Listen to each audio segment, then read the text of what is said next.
మార్కెట్లో ప్రతి ఒక్కళ్ళకి ఎడ్జ్ అనేది కనిపించదు. ఎందుకంటే అది కనిపించేది కాదు, అది దొరికేది. అది చేసేవాడికి కాదు, ఆగి వెయిట్ చేసి ఆలోచించేవాడికి మాత్రమే దొరుకుతుంది.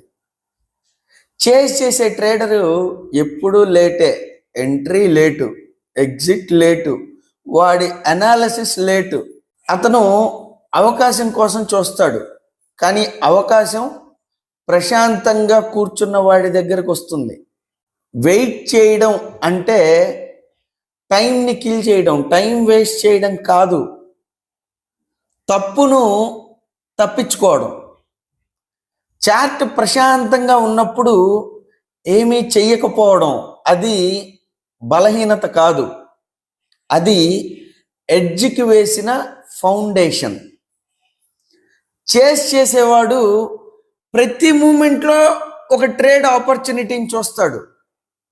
వెయిట్ చేసేవాడు తన సెటప్ మాత్రమే చూస్తాడు. అందుకే ఒకడికి మార్కెట్ గందరగోళంగా కనిపిస్తుంది, ఇంకొకడికి మార్కెట్ 70 mm స్క్రీన్లో చాలా క్లారిటీగా 4Kలో కనిపిస్తుంది.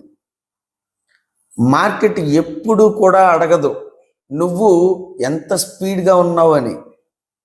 మార్కెట్ అడిగేది ఒక్కటే, నువ్వు ఆగగలవా, నీ దగ్గర పేషెన్స్ అనేది ఉందా. గుర్తుపెట్టుకో, ఎడ్జ్ అనేది పట్టుకునే వస్తువు కాదు, వెయిట్ చేసి ఉన్నవాడికి కనిపించే ఒక ఇండికేషన్. చేసిన వాడికి ట్రేడ్స్ వస్తాయి, కానీ వెయిట్ చేసిన వాడికి ఎడ్జ్ అనేది ఉంటుంది. Subscribe to Mind Power Vault. Thank you.